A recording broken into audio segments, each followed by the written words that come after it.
Hi, welcome to Comic-Con at home.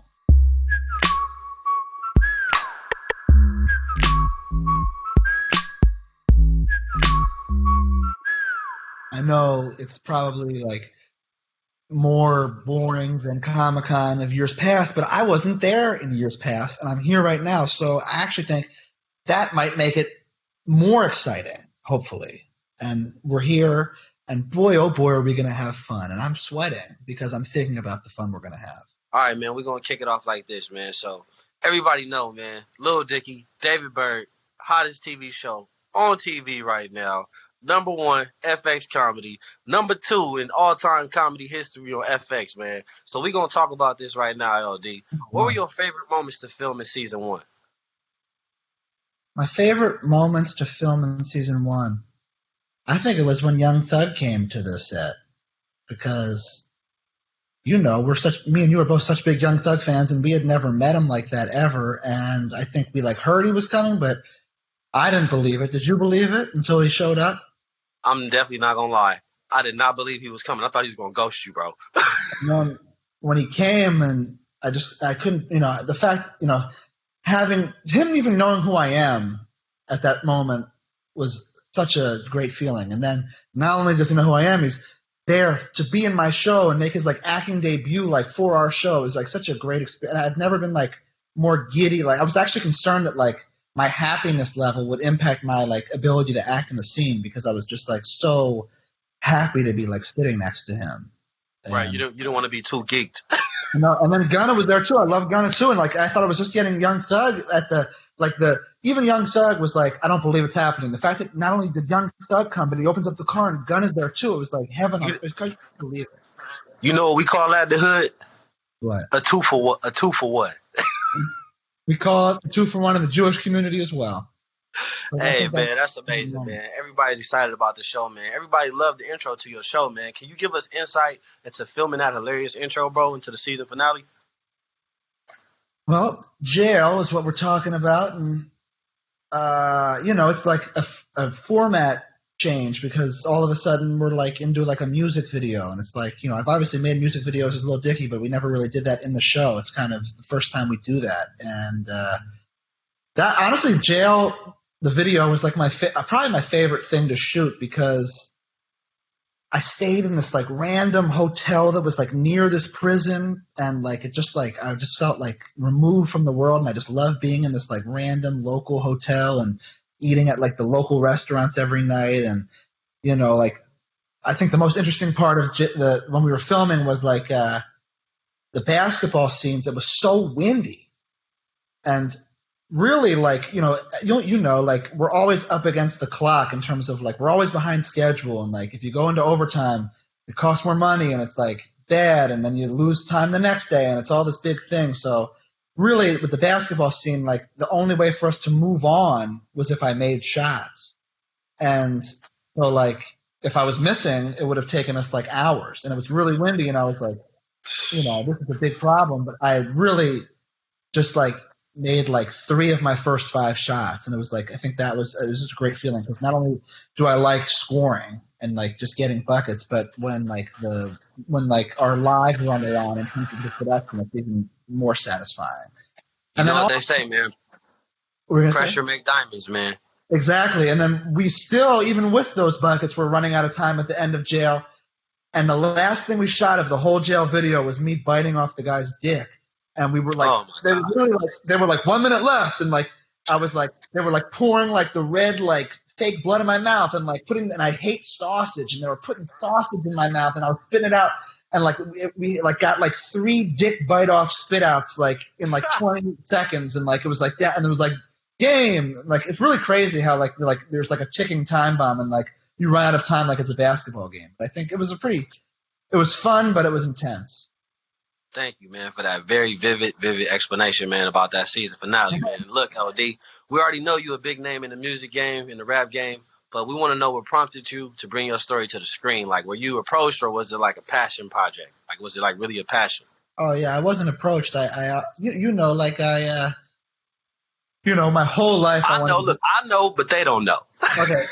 my whole life I wanted to be a comedian. Like, you know, ever since you were a kid, Gator, you wanted to be a rapper. When I was a kid, I wanted to be a comedian. Like when I was like 13 years old, I was just watching like guys like Adam Sandler and like, you know, the Judd Apatow movie started coming out, Seth Rogen, and I was just like, I want to do that. And I thought about how I could get noticed for even being funny, and I could always kind of rap a little bit. And I just thought this is like a unique way in, so that like I'm not competing with all these up and coming comedians, and like I could stand out and, you know, really take the power into my own hands. And then the rapping just took on a life of its own. But I always knew, even as I became more and more successful as a rapper, that I eventually was going to have to make that pivot and become like an on-screen comedian. So like finally, I think I was ready to start taking the meetings, and I you know, I was like, no matter what, I wanted to make a comedy, you know, like a TV show or a movie or something. And then when I started thinking about what it should be about, and my life is me as a rapper, and like I'm hanging out with you and we're going around the world touring, and it's like the funniest life ever. I'm like, okay, this is what the show needs to be about. There's like nothing cooler and better than this and funnier. And it's like real. Like it's not like I don't think anyone else in the world could have played these roles that you play, because they're really our lives, you know? So I just pitched people, and FX were the first people I pitched, and I liked them the most, and they believed in me, and we did it. Man, you sure did, man. Congratulations, bro. Everybody's happy for you. We did. Oh yeah, man, we did it, but man, I'm just so happy for you though, bro, just to see your dreams come true and blossom like this, and be able to share the journey with you. But Leo, look, back to the Q&A. You tackled a couple important social issues in season 1. Can we expect the same in season 2? Yeah. Can't tell you exactly what, and even if I could tell you exactly what, I don't think I would tell you, because I like surprising people. But we're in the writer's room right now, and like, you know, there's so many crazy things going on in the world right now, and I think our show needs to like really be like a pulse of like the times and like the culture. So like it'd be crazy to me if we didn't, you know, really look around and make a show about like 2021. You know what I mean? Right. All right, basically, so we're going to keep it rolling, man. What are some of the causes that you care strongly about? Like, what are things that you care about that gets on your nerves to the point to where you like, man, I wish I could do, like, man, what's going on, man? Like, what irks you, bro? Like, what causes are you down for? I mean, the big two in my mind are like racism, like Black Lives Matter. Like, now that everyone is really like seeing what's going on and mobilizing, I think we need to not just like talk about it for a month and then be passive and forget about it, because it's really insane that this country was just built on racism, and it's like easy to just sit back, especially as a white person, and enjoy like the privileged life, but then it's completely unfair and it's horrible. And I've got friends like you who I can like love, and I don't feel comfortable living in a world where you're not treated like I'm treated. So I think that's like the top of mind cause. And then also there's climate change and like the environmental crisis, because, you know, this planet is actually destroying itself, and we have very little time left to reverse this damage, or we're not going to be able to stop it. So those are the two things that are kind of always top of mind with me. And, you know, I think if I'm not using my platform, then I'm like, you know, you always, what do you say? If you can't be used, you're useless, which I think is a very, man. I feel that way about my platform. It's like, there's no point of like succeeding in life if you're not going to take that success and make the world better. I feel like that's how life's supposed to go. So I'm figuring out still every day, like the best ways to help the world.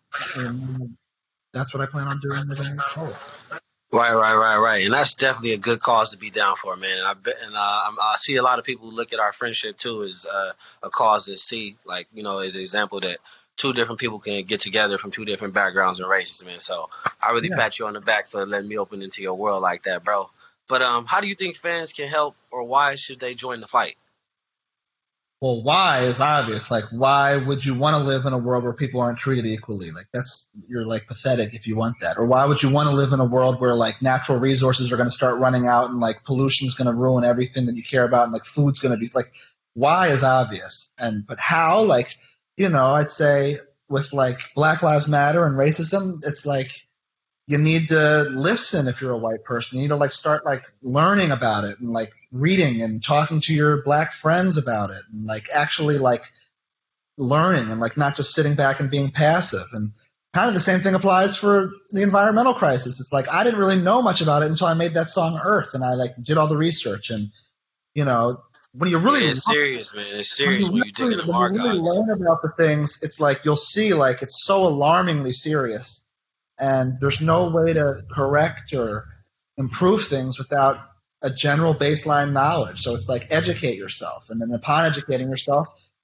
continue to like challenge yourself to be a better person and enhance the world and do anything you can to make like life better for humanity and for the animals and just like any earthling really.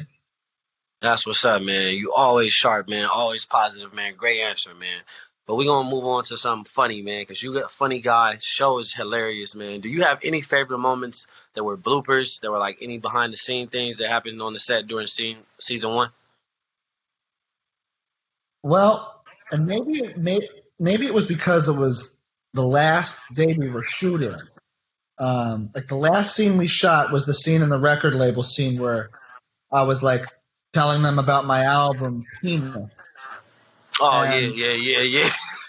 And when I say Peanut, and then the guy across from me goes Peanut, and I don't know, I literally like could not. He like said it, and I could not laugh for like 10 straight takes, and it was like I had no self control. Like like when you just can't stop laughing. Like Right. It's uncontrollable. It's just like uncontrollable. It was like ruining the takes, and like it was an issue because we still had to shoot the scene, and like we're running out of time, but it's just like every time this man said penis, I just like couldn't stop laughing. Oh my God, yeah. I couldn't stop laughing when she was at the table, your mom. She said, "Yeah, I used that coupon for a facial." Oh yeah. We were laughing a lot. I feel like we, as a group, the whole cast is like laughing a lot. Like there are a lot of times where like in the show, people are laughing, and it's not like act or fake laugh. It's like no, it's all natural, man. Organic vibes, man. We out here doing it up, man. Hey, are there any favorite moments that you got with any cast members behind the scenes? Well, I don't think I even told you this. So normally in my day-to-day life, probably smoke weed like 6 or 7 days a week. But when we shot season, that boy be cheaping. But which I'm not saying that's like cool, and I don't do it until like the end of the day. But I was so nervous because it was like my first time making this whole show, and I'm like the writer and the executive producer, and I'm in like all the scenes, and like it's my name, and it's it's my show. So I was like, maybe I shouldn't smoke weed while we film this show because I didn't want to like I don't know, forget my lines or I don't know. So I just stopped smoking the entire duration of the shoot. But right. I remember that. I remember that. But the day that Young Thug and Gunna came, oh yeah, I was so happy that like me and Taco, Els' character, Travis Bennett, we just like went around the corner and smoked a celebratory blunt, like kind of privately, and no one knew about it, and it was like. It's a little irresponsible because I wasn't in the next scene, but I still like I'm like overseeing the whole thing. But I was just happy, and I just wanted to sell. And it was really a great bonding moment with me and Taco. And it was like I felt like I had won the Super Bowl when they came. Right, man. We're gonna dig into some more questions about being on set. What was the most surprising thing that happened to you while you were on set? Like surprising, where you just like shocked, like damn. Well. Probably remember that dinner table scene when like the company chicken company noodles scene. Oh yeah. So that's like my favorite food. My mom makes this breaded chicken and cream based pasta like meal. Shout out to Jane Bird. That is a bomb dish. You've had it, and like she used to make it whenever company came over, and the on set like chef like they really like asked my mom for the recipe and they really made it. And it really is my favorite food. So I was like, when I saw it in front of me, I was so happy because I love the food so much. But then I kept eating it, like even in between takes, like, and we shot that scene for like 5 hours, like a dinner scene where you're just like every angle.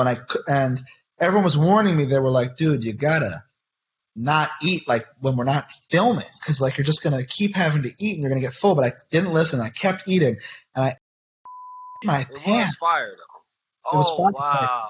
Yeah, I pooped myself. I farted, and a little bit of came out. And I literally was So you really shit in real life and fake shit on the show. exactly. And I literally had to like walk over to the wardrobe guy, John Mark, and be like, so did just shit myself and I need like a new pair of underwear. I need to like secretly bring in. It's pretty embarrassing, but that was the most surprising thing that like in reality, not I as a just love joke. how you got the confidence to say that type of shit, bro, and it doesn't affect your day. I think it's a fun. I literally shit myself when we were filming it. Oh man, that's funny, man. Hey, what was something that you learned about yourself while making season 1, and also how will that affect you in season 2? Well, I guess I don't want to sound arrogant, but I learned that I am who I thought I was, and I really know what the I'm doing, and I like need to trust my instincts. And like it's season 1, I like had this belief of like, yeah, I know what I'm doing, but really, if I'm being honest with you, Gaeta, like I didn't like know for sure. I knew that I would eventually get to the place where it would be as good as it was season 1, but it's like until you actually do it, you're like, maybe there's a learning curve or like. And now that I've seen what I did season 1, like I'm just like so confident and like I just like really will trust my instincts even more. And I think there was like, and I tried to control it as much as possible so people couldn't feel it, but like I think I had a level of stress in season 1 and like uncertainty that won't exist in season 2, and it will just be more fun for me. And I think when it's more fun, it's going to be funnier. And I think we'll just like everything will just be more automatic. Right. You think it's gonna be more fluid? I feel you, brother. Hey, what advice would you give yourself in high school? Like with all the stuff that you know today, all the info and all the game you done soaked up, what would you tell yourself in high school? What type of advice would you give yourself? Well, I would say stop stressing about girls. They're going to like you eventually. And even when they do even when they like you, Dave, it's not going to, it's like, it's as stressful as it can possibly be. So, there's more important things than being obsessed with finding like women and, but also you're not just funny in your group of friends. Like you are a star, and exactly. you need to stick with it. And when you want to go for it, you should go for it because it's the right thing to do. And you'll meet this man named Gaeta, whose real name is Daviante Ganter, and you guys are going to change the world with a TV show. Oh yeah. Much love, man. I really appreciate you, bro, answering those questions for us, man. That was amazing, bro. Everybody wanted to tap in and just see what was going on with you after that great season that you put on, man. Everybody's just so excited for season 2. I'm getting tons of messages every day, bro. You done got my blowing up, bro. Are you excited for season 2? Oh, I'm definitely excited for season 2, man. Like, I'm more excited than I ever been. But for the most part, I'm just worried about, just taking it one day at a time and just being happy, bro, so we can develop this great content, man. That's all. But other than that, man, I'm so happy. Don't you think it's going to be so much, like, even, like, me saying, like, think about you, like, you had never been in front of a camera. You, like, I think your, like, confidence level is going to be even higher. Oh, yeah, dude. I'm running through these interviews like I'm jumping in and out the shower, bro. I'm confident with this, bro. It's just like, when you really just think about life and you be like, damn, certain people were born to do certain things. That's just how I look at it, bro. Like, I just can't even, I just already accepted it, bro. Like, this is the path we on and we killing it right now. We just got to stay on it. We are who we thought we were. You already know what it is, man. It's your boy, Lil Dicky, a.k.a. David Bird, man. Much love. Gaeta, I'm gone, Cone. I really appreciate talking to you, brother. I will talk to you later, bro. I love you, Gaeta, and stay safe. Hey, man, I appreciate you, bro. Love you too, man. Stay safe. We blessed.